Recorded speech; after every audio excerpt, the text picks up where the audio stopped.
boa noite a todos. Sejamos todos bem-vindos a mais essa oportunidade que deixamos os nossos lares, deixamos outros afazeres e escolhemos e optamos estar aqui para estudarmos as lições de Jesus. Então que possa ser uma noite bastante proveitosa para todos nós.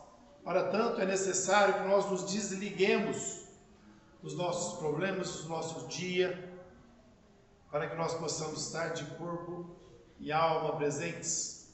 Porque às vezes nós chegamos, mas o nosso pensamento não chega. Nosso pensamento ainda está lá fora. É muito importante abrirmos a nossa mente, o nosso coração para o entendimento, para que cada palavra ou cada frase possa realmente fazer diferença em nosso coração, em nossa mente, em nossa vida. Hoje o tema, valor terapêutico do trabalho. Quem vai estar discorrendo para nós é o nosso companheiro Max, que já é conhecido por todos nós. Então, desde já que o Max seja bastante feliz nesse trabalho que ele preparou com amor e com carinho para todos nós, e que nós, de nossa parte, possamos vibrar positivamente para que essa vibração, para que essa energia, possamos todos nós aprendermos um pouco mais, refletirmos sobre a lição da noite. Eu vou convidar a todos, vamos fechar os nossos olhos, vamos elevar o pensamento a Deus, nosso Pai de amor e bondade, a Jesus, nosso irmão maior mestre, ao nosso anjo da guarda, aos benfeitores espirituais que dirigem a nossa instituição, para darmos início às atividades da noite. Pai nosso que estais nos céus, santificado seja o vosso nome, venha a nós o vosso reino, seja feita a vossa vontade, assim na terra como no céu. Pão nosso, dá-nos hoje, Senhor, perdoe as nossas dívidas, na medida que perdoarmos os nossos devedores, e não nos deixeis cair em tentação, mas livra-nos, Senhor, de todo mal, hoje e sempre. Que assim seja. Está com você, Max.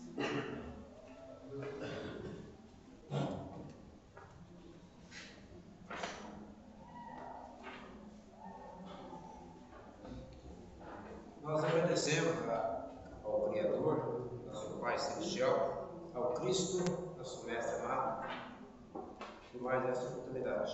E agradeço a casa que tem sempre fazendo o convite para que a gente possa estar participando desse grupo Cristo Consolador. E nós queremos hoje oferecer a nossa vibração ao fundador desta Casa, nosso querido José Russo. Estava ali agora pensando nele, José Russo. Eu tive a felicidade de conhecê-lo aqui. Quando eu comecei na doutrina espírita, ele sempre estava presente aqui e tive a oportunidade de conhecê-lo pessoalmente. Ontem eu estive lá no recanto de Maria de Nazaré, Jardim Francano, e eles distribuíram essa mensagem. Eu não vou ler ela toda, só vou começar. Vou até montar uma palestra, tirar dessa mensagem. Vejamos o que o Emmanuel nos fala. Examinemos a nós mesmos, é o título da mensagem.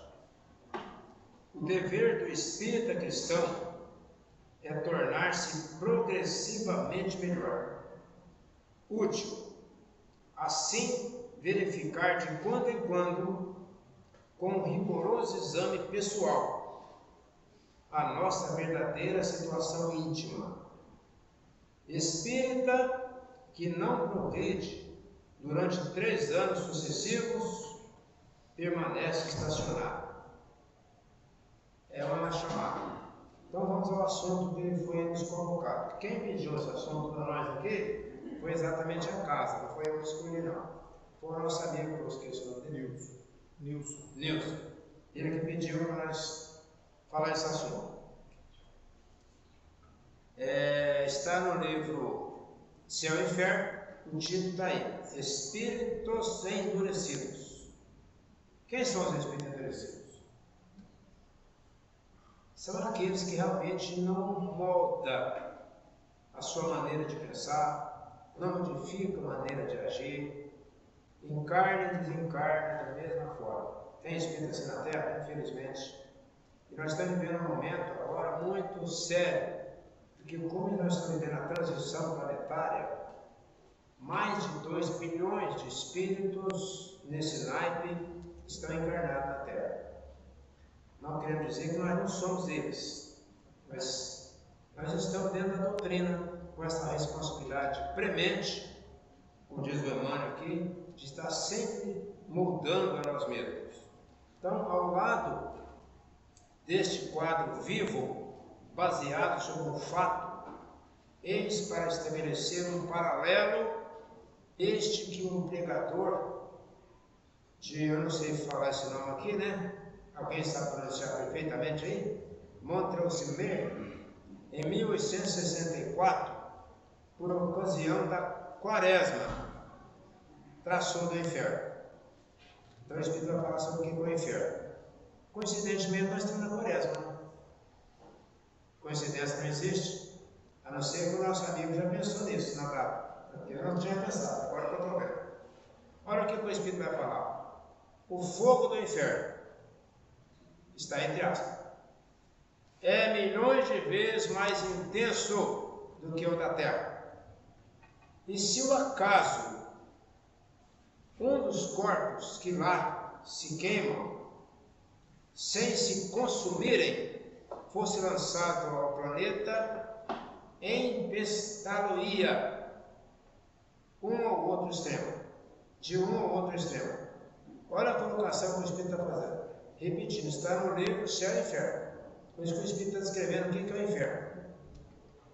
O inferno é vasta e sombria caverna, eriçada de agudas pontas de lâminas de espadas aceradas, de lâminas de navalhas afiadíssimas, nas quais são precipitadas as almas dos condenados. O que é precipitado? Todo mundo sabe, né? Precipitado é quando você não quer ir e te joga lá. Quem é que joga a alma nesse lugar aqui? Deus? Não, Deus é misericórdia. Jesus? Também não. Os espíritos superiores? Também não. Então nós precisamos saber o que joga nós lá. Pergunta 621 do Livro dos Espíritos. A consciência. Kardec perguntou: onde é que está escrito a lei de Deus? Lá, consciência. Se a pessoa está com a consciência pura, tranquila, ele não vai ser, como está dizendo aqui, precipitado no lugar desse. Isso é profundo a gente observar. Ó, aí está lá, ver a revista, julho, né? Com o Espírito falando. Do livro Céu e Inferno, Espíritos Endurecidos. Ângele, Espírito, nulidade sobre a terra. Nulidade sobre a terra. Isso mesmo? Se eu for errado, você está corrigindo. Bordeaux, 1862. Isso lá em Paris. Eu fiz questão de pegar aí a cidade de Paris, onde o Kardec veio codificar a doutrina espírita, a quem nós devemos eternamente esse espírito, e toda a pleiade, né, de espírito. França, onde surgiu a doutrina espírita. Glória a Deus, e glória mesmo. Com este nome, um espírito se apresentou espontaneamente ao médium. Esse nome que nós falamos, Ângeles.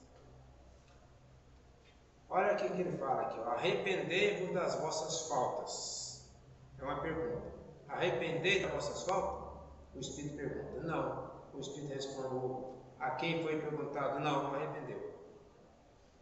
Então, por que me procurais? Olha a resposta: para experimentar.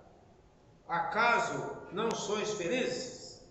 Resposta: não. Pergunta: sofreis? Não. Olha que interessante. Está sofrendo? Não. Que vos falta, pois? A paz. Quer dizer, o Espírito está dizendo que não está sofrendo, mas falta a paz. O que é paz? Conversando com uma pessoa hoje, ele me disse que não está bem no casamento. Conversa esporadicamente com a esposa. Está com dificuldade. Eu até orientei ele, falei: olha, chama ela, o que está acontecendo? Falou, Marco, mas se eu for conversar com ela, eu vou acabar separando. Eu não quero separar porque eu sou espírita e eu tenho um comprometimento com ela. Então vamos orar. Inclusive aqui nós vibramos agora, nesse momento, para essas pessoas. E hoje eu estou lembrando desse caso? Porque nesse caso desse amigo está faltando o quê? A paz. Se falta a paz, então nós não somos felizes. O que é paz? É a tranquilidade da alma, do pensamento, do sentimento, do equilíbrio, em tudo. Então, se a pessoa não tem dor nenhuma, mas não tem paz, é o que a gente está falando. Aí tem uma nota. Certos espíritos só consideram o sofrimento o que lhes lembra as suas dores, eu acabei de falar física, convindo, não obstante, ser intolerável o seu estado moral. Então o espírito está corretamente aqui. Ele não é feliz porque não tem paz. Está faltando uma paz hoje no Brasil, de um modo geral? Está. Nós estamos vivendo um momento muito pesado, denso. Estamos orando, rogando a divina luz do Cristo, de nossa Mãe Maria Santíssima, em nome de Deus, para nos socorrer nesses momentos dessa mutação, principalmente no Brasil. Mais uma pergunta. Como pode faltar-vos a paz na vida espiritual? Interessante a pergunta, né? Na vida espiritual. Porque aqui na Terra a gente sabe mais ou menos. Resposta: uma mágoa do passado. Uma mágoa do passado. Jesus ensinou o quê? Perdoar 70 vezes 7 vezes. Então esse espírito não perdoou. Levou com ele a mágoa na alma. A mágoa do passado é remorso. Estareis, pois, arrependida? Então era uma mulher, feminina. Resposta: não. Mais um grave erro desse espírito. Não está arrependido. Temor do futuro é o que experimento, disse ela. Temor do futuro, o que vai acontecer comigo? Que temeis? O desconhecido. Todos nós aqui na Terra que não tem um conhecimento espiritual de como é a vida espiritual, nós temos esse temor. Estava conversando com meu amigo aqui sobre a doutrina espírita. A doutrina espírita é um corolário de luz na nossa vida, porque ela já está mostrando para nós, através do conhecimento, antecipadamente, antes de a gente se encarnar, como é a vida espiritual. Para quem estuda a doutrina espírita já sabe. Já sai daqui, ao desencarnar, levando um cabedal de conhecimento. Só o conhecimento não basta, ele sabe disso. Quanto mais conhecimento, mais responsabilidade a gente tem. É necessário aliar-se ao amor, à sabedoria, à humildade. Nós estamos lutando para adquirir tudo isso. Estás disposta a dizer-me o que fizeste da última encarnação? Isso talvez me facilite a orientar-vos. E ela responde: nada. Não fiz nada. Ela está falando. Vamos dar a sequência. Qual a vossa posição social quando ela estava na Terra? Mediana. Fostes casada? Sim. Fui esposa e mãe. E cumpristes zelosa os deveres decorrentes desse duplo encargo? A resposta: não. Meu marido entediava-me, bem como meus filhos. Por isso que ela está sofrendo tanto. Casado, o marido entediava, os filhos também. Olha que tragédia.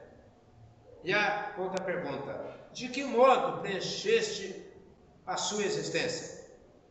Resposta: divertindo-me em solteira e enfadando-me como mulher. Enfadando-me, o que é isso? Quando a pessoa se satura daquilo que ela está fazendo, nada preenche mais.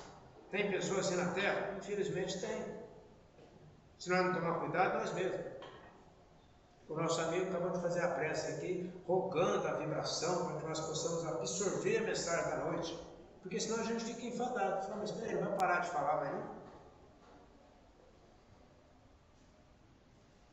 E de que modo preencher sua existência? Divertindo-me solteira e enfadando-me como mulher. Quais eram as vossas ocupações? Nenhuma. E quem cuidava da vossa casa? A criada. Então, nesse caso aqui, pedido para nós, o nosso amigo me deu até o capítulo, eu estou só passando o que ele pediu, muito importante o assunto. Muito importante. Vocês imaginam, eu gosto até de dar um pequeno exemplo nosso aqui na Terra. Quando a gente vai escovar os dentes, nós podemos cometer 2 erros gravíssimos. Imagina 80 anos escovando o dente errado. De que maneira? Tem pessoas que enchem a escova de pasta. Precisa? Claro que não. É uma pontinha só de pasta. Outras pessoas escovam o dente com a torneira aberta. Imagina 80 anos com a torneira aberta. Quantos 1000 litros de água você vai jogar fora? Para escovar o dente. Se nós não atinar com essas pequenas coisas, nós caímos igual a mulher aqui, no espírito. São pequenas coisas que passam despercebidas e que a gente às vezes não atina, que nós estamos agindo errado. Estacionar o carro. Tem pessoas que deixam 1 metro de distância do outro. Não está pensando no próximo. Quanto mais você encostar, você está liberando uma vaga para o outro. Você pensar no próximo. É o que está falando, não fazia nada.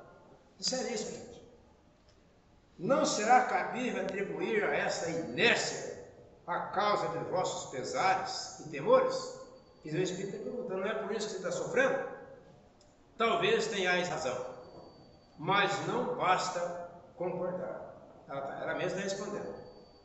Quereis reparar a inutilidade dessa existência e auxiliar os espíritos sofredores que nos cercam?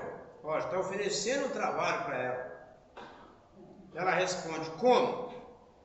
Ajudando-os a aperfeiçoarem-se pelos vossos conselhos e pelas vossas preces. Eu não sei orar. Esse espírito certamente nunca fez uma prece aqui na Terra.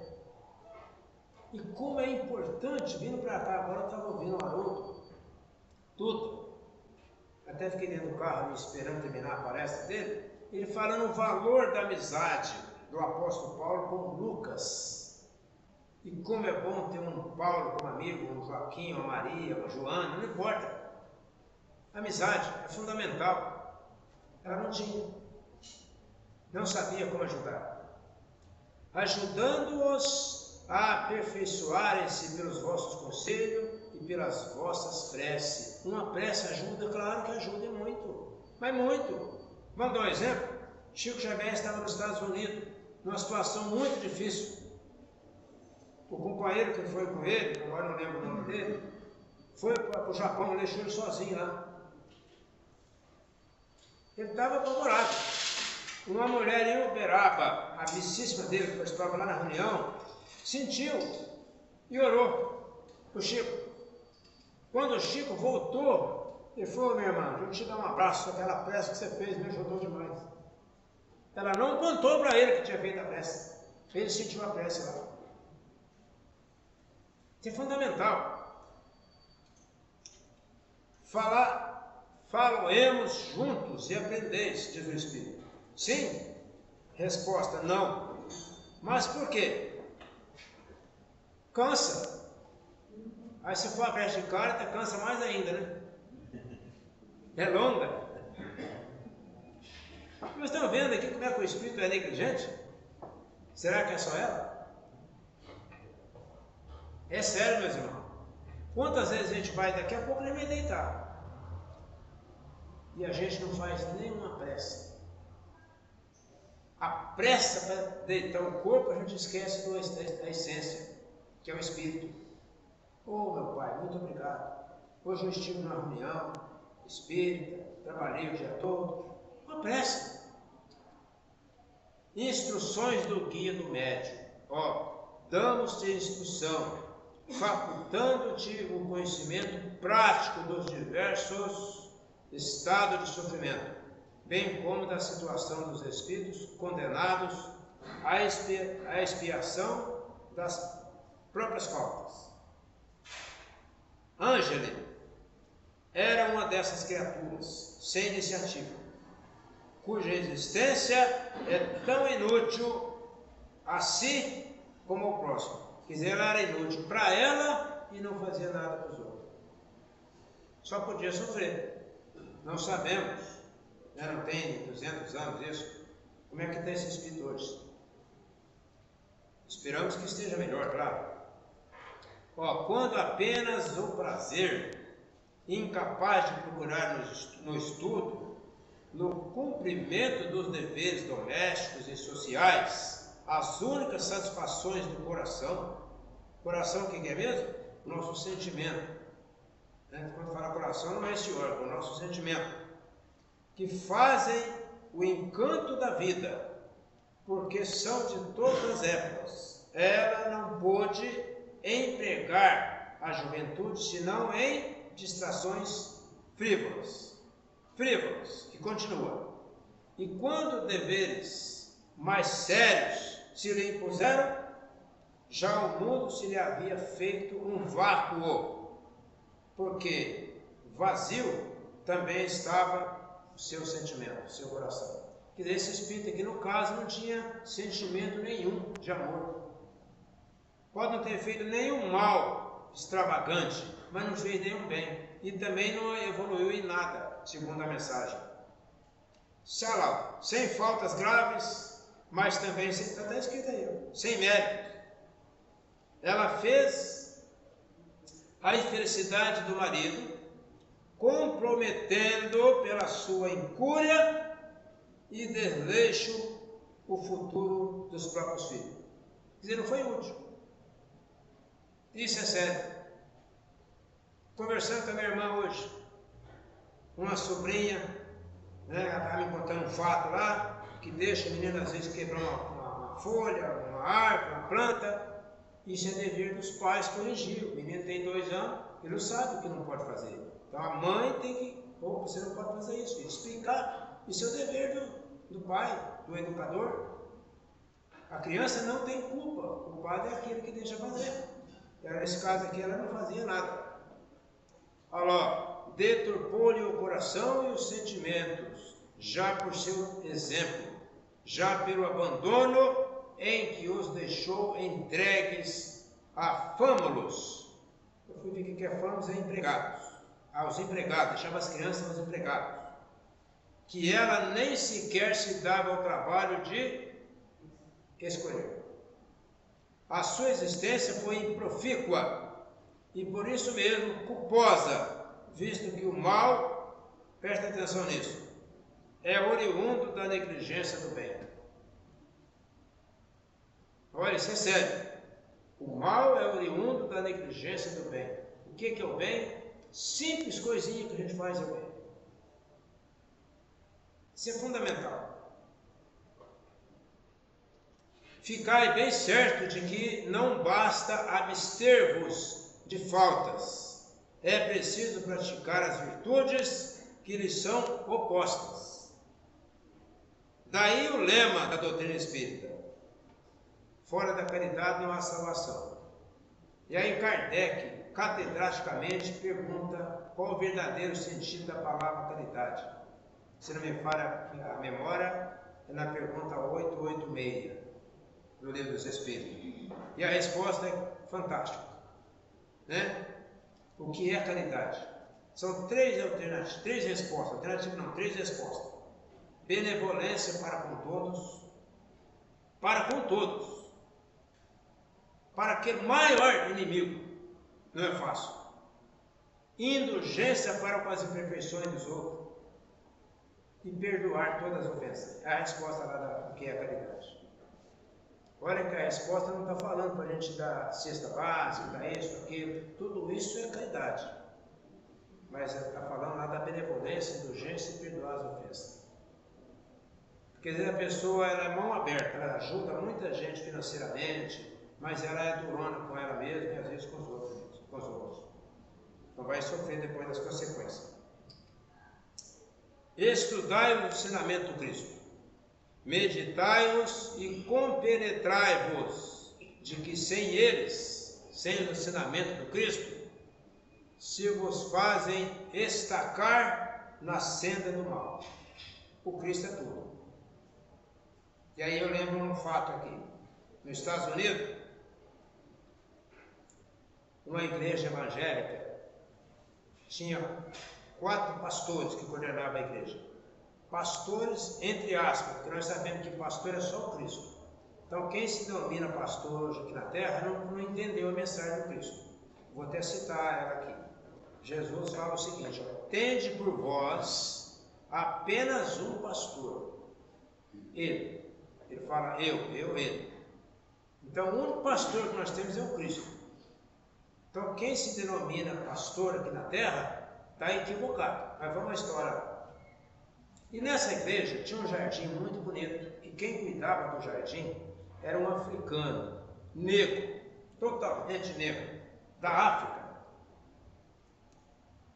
E nessa igreja não entrava negro, era proibido. Estou falando de Jesus aqui, isso que eu estou contando o fato.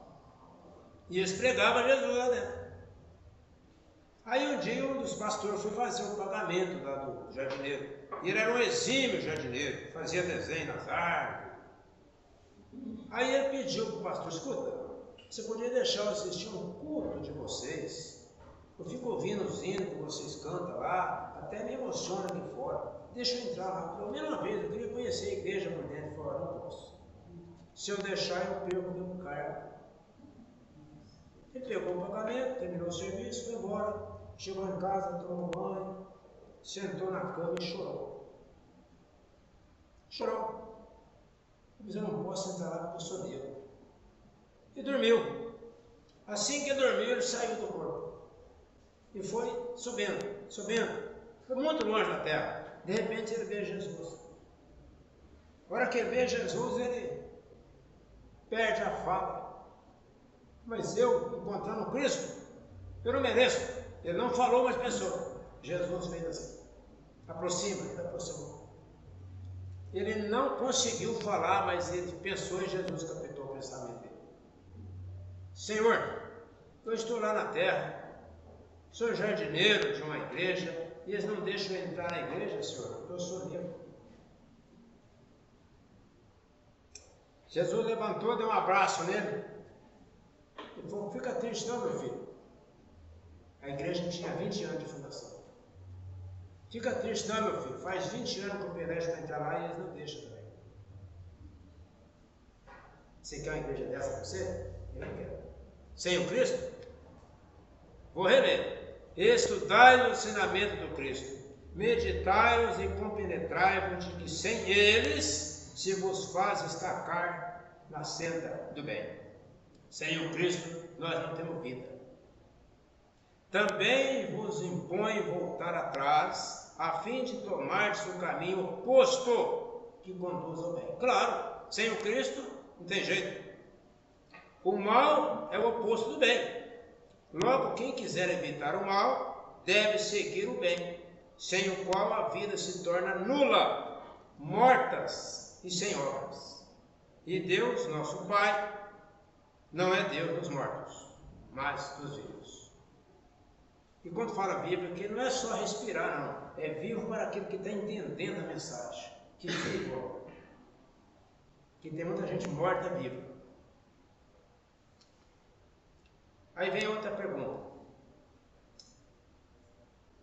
Ser-me-á permitido saber qual teria sido a penúltima existência de ângelos? A última deveria ter sido consequência dela, isto é, da penúltima. Quer dizer, o Espírito aqui quis saber o que ela fez na última encarnação.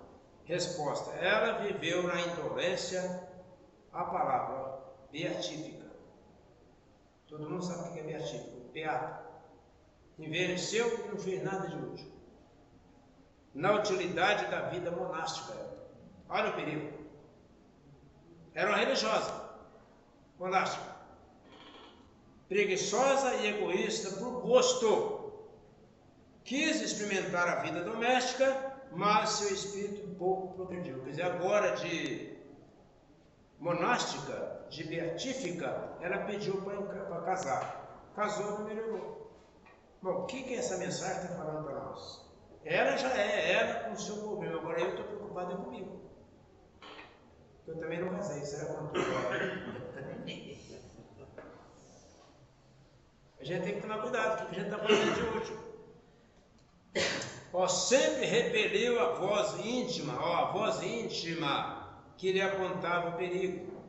E como a propensão era suave, preferiu abandonar-se a ela, a fazer um esforço para expulsá-la em começo. Isso é seríssimo. Eu já sei que eu estou errado, reconheço que estou errado e permaneço no erro. Então está falando aqui. Hoje ainda compreende o perigo dessa neutralidade, mas não se sente com forças para tentar o mínimo esforço, Renato. Orai por ela, procurai despertá-la e fazer que seus olhos se abram à luz. Que olhos? Olhos da consciência. Os olhos da consciência. Para que a gente possa entender a doutrina espírita, não é com os olhos da matéria, é com o olho espiritual. Esse tríplice aspecto da doutrina, ciência, filosofia, para explicar Deus, isso está na alma. Para quem já compreende esses três aspectos, não deixa a doutrina espírita por nada. Se torna um Paulo quando ele descobre o Cristo. Até eu gosto muito daquela provocação quando Isaac, até me emociona quando eu lembro dessa fase, quando o Paulo volta do deserto, 3 anos, e chega na casa do pai só com a roupa do corpo, sem um centavo. O pai recebe ele, fica feliz, conversa com ele, pergunta se ele tinha sarado, mas como ele não estava doente, você não tinha aceito aquele Cristo? Ele ficou calado. Mas no outro dia, quando ele estava saindo para ir embora, pai, se eu não tenho dinheiro para me arrumar, eu preciso de dinheiro. O pai falou para ele, se você negar esse Cristo, você tem todo o dinheiro que você quiser, porque tudo que eu tenho aqui é seu. Ele dá uma resposta que para mim é profunda. Emocionado, ele olha nos olhos do pai e fala, meu pai, já não sou eu que vivo, é o Cristo que vive em mim. Até chegar a esse ponto não é fácil. E foi embora. Vocês que são pais, o pai tocou o coração, chamou o empregado, pegou um pacote de dinheiro naquela época, pôs no jornal, corre atrás dele, dá esse dinheiro para ele. Alcançou, Paulo, seu pai mandou um dinheiro para você. Ele pensou em falar não, por causa do orgulho do pai. Mas na hora ele já pensou, se eu falar não, eu estou sendo orgulhoso. E colocou Cristo no lugar dele. Se fosse o Cristo, pegaria, então eu pego. Pegou o dinheiro. Porque o orgulhoso não pegaria. Então são fatos que mexem com a gente e nos ensinam. É um dever, e dever algum se despreza. Vamos terminar aqui. Aqui eu faço uma observação para todos nós que estamos encarnados ou encarnados, com as bênçãos da doutrina espírita em nossas mãos, nós aqui presentes, encarnados. E também os desencarnados que são espíritas. Porque é interessante, lendo agora essa semana, mostrando uma palestra, eu já sabia, mas agora ficou mais claro ainda, que esse centro espírita aqui, a maior parte dele é no mundo espiritual. Esse e todos. Todos os centros espíritas aqui tem uma sede no mundo espiritual. E quem fundou esse centro aqui não foi o homem, foi os espíritos. O nosso lá foi fundado por Vicente de Paulo. A gente fala que é o Herculino de Paulo, o Herculino, que era o dono do terreno. Não, quem fundou foi o Vicente de Paulo. Então isso é profundo. Então vamos lá. O homem foi criado para a atividade. A atividade do espírito é da sua própria essência, a atividade do espírito. E a do corpo, uma necessidade. O que é a necessidade do espírito? está sempre progredindo moralmente, sentimentalmente, amorosamente. Isso é do espírito, não é do corpo. Cumprir, portanto, as prescrições da existência como espírito, voltado à paz interna. Outra coisa importante, a paz interna é maravilhoso, está com a paz interna. Pode estar todo mundo apavorado, você está tranquilo. Agora aconteceu um acidente há pouco tempo aí, desencarnou aqueles jovens aqui da Barra. Quem tem conhecimento, os pais daquelas pessoas, daqueles moços, se tiver conhecimento espiritual, estava com a paz tranquila, sabendo que eles cumpriram um designado de Deus, resgatou uma dívida. Quem tem conhecimento, quem não tem, fica o resto da encarnação sofrendo. Então, o que está falando aqui? Cumprir, portanto, as prescrições da existência como espírito votado à paz eterna. O serviço do espírito, o corpo, deixa eu voltar aqui, o serviço do espírito, o corpo mais não é que máquina submetida à inteligência. Então o corpo é essa toalha, é tirar ela para lavar, é o corpo. O espírito é a essência divina, aquele que ama. Isso é profundo. Vamos lá, está terminando. Trabalhai. Cultivai, portanto, a inteligência, para que dê salutar impulso ao instrumento que deve auxiliá-la no cumprimento de sua missão. O instrumento é o nosso corpo. Se nós ingerirmos algo indevido no nosso corpo, o que nós estamos fazendo com o espírito que somos nós? Criando um problema para ele. Por que o vício desse ou daquele naipe vai atrapalhar nós no mundo espiritual? Porque o vício é do espírito, não é do corpo. É o espírito que é viciado. Não lhe concedais tréguas, nem repouso para o espírito. Tendo em mente que essa paz, a que aspirais, não vos será concedida senão pelo trabalho. Então não tem como trabalhar. Claro que quando a gente isso é importante. Quando a gente passa a trabalhar por amor, esquece o dinheiro, o trabalho é o prazer.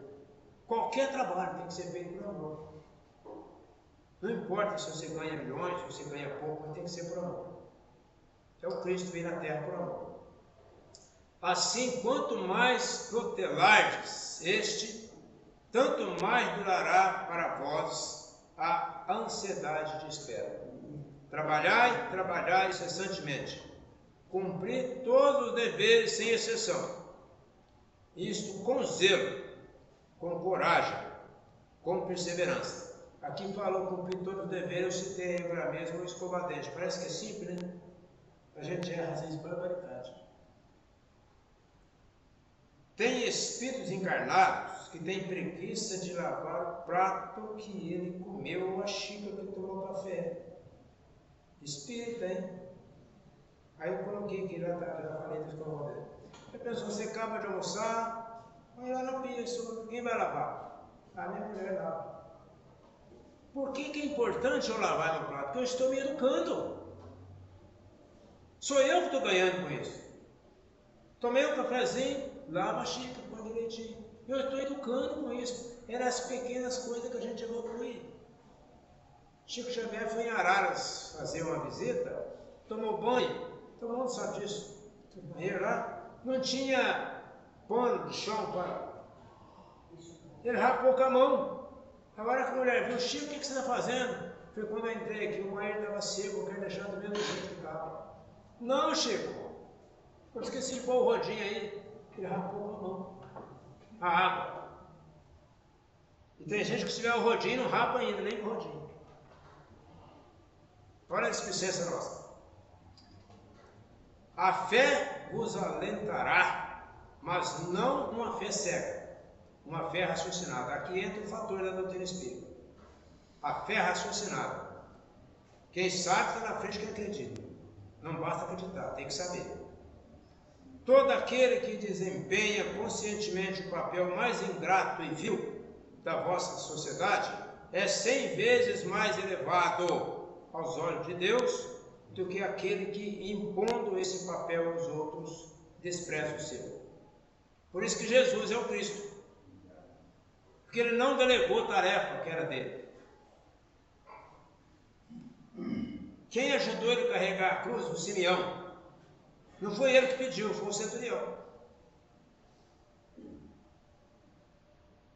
Jesus levava até o final. Quando ele já estava todo sem energia, o centurião deu ordem para o Cirineu. O Cirineu estava vindo da roça, com seus feixes de lenha, ferramenta no ombro, descendo o Gólgota. O centurião falou: Cirineu, pega essa parte pesada e leva até lá em cima. Ele não sabia quem era que estava carregando a cruz, pegou a parte pesada, era um homem forte, 24 anos, levou, chegou lá no topo, já estava crucificado lá o Jefas e o Dimas, jogou o madeiro lá, voltou, encontrou com Jesus carregando o braço da cruz, não olhou para o Cristo, pegou suas ferramentas e foi embora. Ele tinha uma filhinha de 6 anos que era cega. Ele daria tudo para aquelas meninas enxergar. Muitas vezes ele chorava lá no serviço dele, mexendo com uva, lembrando da menininha. Mas quando ele abriu a tramela para entrar na casa, tinha uma cerquinha de madeira, a menina veio correndo lá de dentro. Coisa que ela nunca tinha feito. E deu um grito: papai, aquele homem que só carregou a cruz me curou. Ele perdeu a fala na hora. Ele adentrou, a mulher estava esperando ele chegar. Fulano, você carregou a cruz para alguém? Ele não falava. Ficou mudo. Sentou. A hora que ele, a mulher deu água, a hora que ele voltou, conseguiu falar, a mulher falou para ele: olha, faz uma meia hora. Entrou uma luz aqui dentro, nossa filha estava dormindo no quarto. Essa luz durou alguns segundos. Assim que essa luz apagou, nossa filha: mamãe, o papai carregou uma cruz para um homem e ele me curou. Vocês imaginam se esse homem tivesse caprichado um pouquinho mais, tivesse olhado para quem? Aí ele ficou com vontade de voltar lá e agradecer a Jesus, mas aí não tinha jeito. Ele carregou uma alegria imensa dentro dele, de ver a filha dele curada. Mas também carregou uma tristeza, de não nem olhar no rosto daquele homem que estava carregando a cruz. Muitas vezes acontece isso com a gente. A gente recebe tudo das pessoas e a gente às vezes não agradece. Então todo aquele que desempenha conscientemente o seu papel tem esse comprometimento. E terminando, tudo é degrau que dá acesso ao céu. Não quebreis a lápide sob os pés, e contai com a ajuda de amigos que vos estendem as mãos, sustentáculos que são dos que vão ao rio, tirar, isto é, tirar de dentro e jogar para fora suas forças na crença do Senhor, o Cristo Jesus, que é o nosso mestre. Quem fala é esse espírito aí, Monô.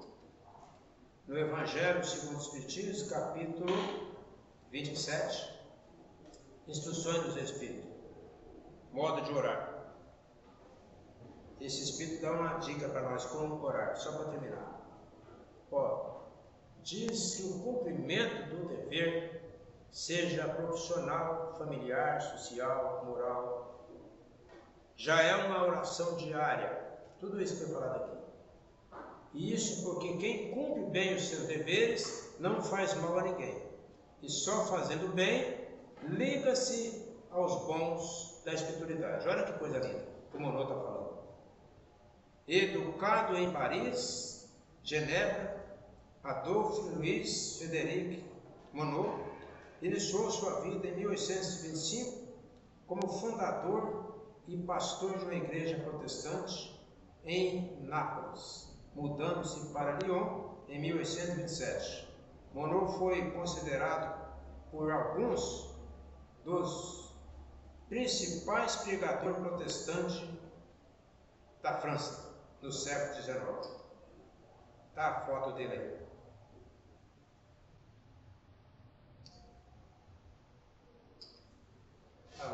eterna gratidão a Deus e ao Cristo Jesus por nos enviar, e até me emociona, esses Espíritos benévolos para nos orientar e nos guiar nessa abençoada escola chamada Doutrina Espírita.